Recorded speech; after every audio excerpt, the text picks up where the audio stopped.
Halo, perkenalkan nama saya Ripa Rohidatul Aisyah dengan NPM 1200216 dari Universitas Swadaya Gunung Jati. Materi kali ini yang saya akan bahas yaitu mengenai tenaga migran Indonesia menempati beberapa negara. Pada umumnya, migran yang kita ketahui adalah perpindahan penduduk dari suatu tempat ke tempat yang lain dengan tujuan tertentu. Tak bisa dipungkiri, hal ini terjadi di negara kita, yang mana masyarakat kita tak sedikit yang menjadi migrasi, baik secara legal maupun ilegal. Menurut data yang diketahui survei yang dilakukan Bank Indonesia, bekerja sama dengan BPS, diperkirakan jumlah pekerja migran Indonesia sekitar 9 juta orang. Jumlah ini memperhitungkan baik PMI prosedural maupun non-prosedural. Faktor yang mempengaruhi tenaga migran di Indonesia diantaranya ada faktor sosial, faktor pendidikan, dan faktor ekonomi. Faktor sosial, ekonomi, dan budaya adalah remitan dan perubahan sikap pada persepsi sikap dan etos kerja.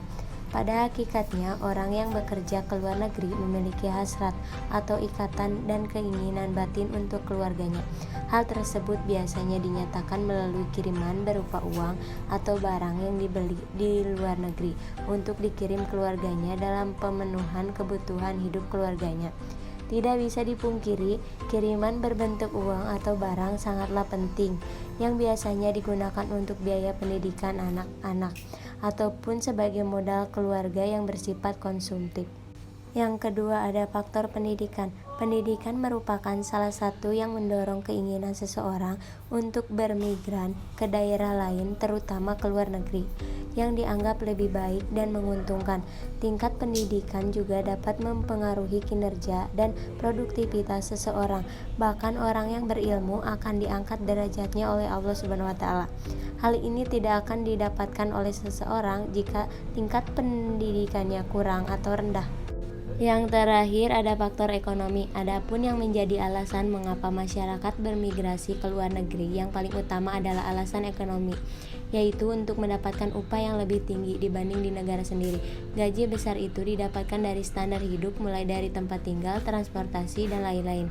Pada intinya, hidup di luar negeri itu gajinya besar, pengeluaran hidupnya itu tinggi, makanya gaji pekerja juga besar, sehingga dapat membantu meningkatkan kesejahteraan rumah tangga seseorang. Setiap orang ingin mendapatkan penghidupan yang layak, namun tidak semua orang dapat memperolehnya. Untuk mendapatkan penghimpunan yang layak tersebut, tentu harus ada usaha yang dilakukan. Dengan bekerja di luar negeri, maka pendapatan angka tenaga kerja bersama dengan keluarganya dapat ditingkatkan secara substansi.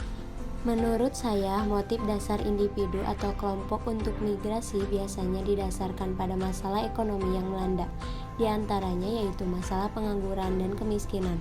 Masalah ekonomi dan sosial Indonesia yang belum teratasi dari dulu hingga saat ini, yaitu tingkat pertumbuhan dan jumlah penduduk yang tinggi, tetapi tidak dibarengi dengan kesempatan kerja yang memadai. Pengangguran menjadi hal yang umum terdapat di masyarakat karena mereka masih kesulitan dalam mencari kerja. Hal tersebut mendorong masyarakat yang tidak mempunyai kesempatan kerja untuk mencoba mencari pekerjaan di luar negeri dengan maksud mendapatkan kesempatan kerja dan pendapatan yang lebih tinggi. Namun sangat disayangkan, pekerja migran asal Indonesia atau disingkat PMI ini seringkali menjadi PMI non-prosedural, baik dikarenakan adanya tawaran atau inisiatif pribadi. Perlu diketahui bahwa lingkungan di luar negeri adalah dunia yang sama sekali berbeda dengan negara kita.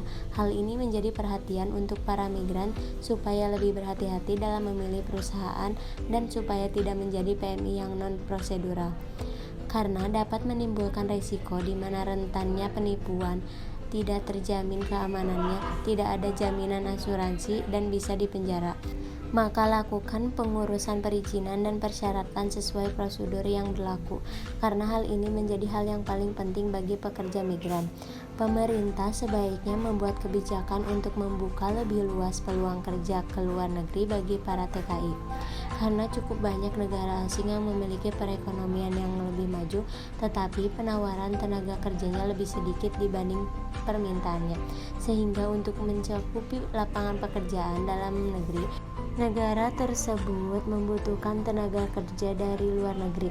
Potensi itu harus dimanfaatkan pemerintah Indonesia untuk mengirimkan para TKI-nya demi mengatasi masalah lapangan kerja yang ada. Berdasarkan data BPS, negara yang paling banyak diminati diantaranya ada Malaysia 79.662 orang, ada Taiwan 79.574 orang, ada Hong Kong 70.840 orang, Singapura 19.354 orang, Arab Saudi 7.018 orang, Korea Selatan 6.193 orang, Brunei Darussalam 5.639 orang, ada Italia 1.349 orang. Siapa sih yang dimaksud tenaga migran suatu negara? Menjadi migran tidak hanya berlaku untuk para PMI. Seperti faktor yang saya sebutkan di atas, masyarakat berimigrasi karena memiliki tujuan tertentu dan siapapun boleh jadi migran. Tenaga migran suatu negara ialah setiap warga negara yang akan, sedang, dan telah melaksanakan pekerjaan dan menerima upah di luar wilayah negara sendiri. Beberapa contoh pekerjaan tenaga migran ialah pemberi kerja perseorangan atau rumah tangga, pelaut, awak kapal atau pelaut perikanan, dan lain-lain. Dan ada pun beberapa orang yang bermigrasi ke suatu negara lain tetapi bukan termasuk dari tenaga migran, yaitu 1. Pelajar atau atlet yang sedang menerima pelatihan di luar negeri. Yang kedua, ada aparatur negara yang sedang menjadi perwakilan negara. Yang ketiga, seseorang yang sedang mengungsi dari bencana alam. Sekian penjelasan dari saya, kurang lebihnya mohon maaf. Terima kasih.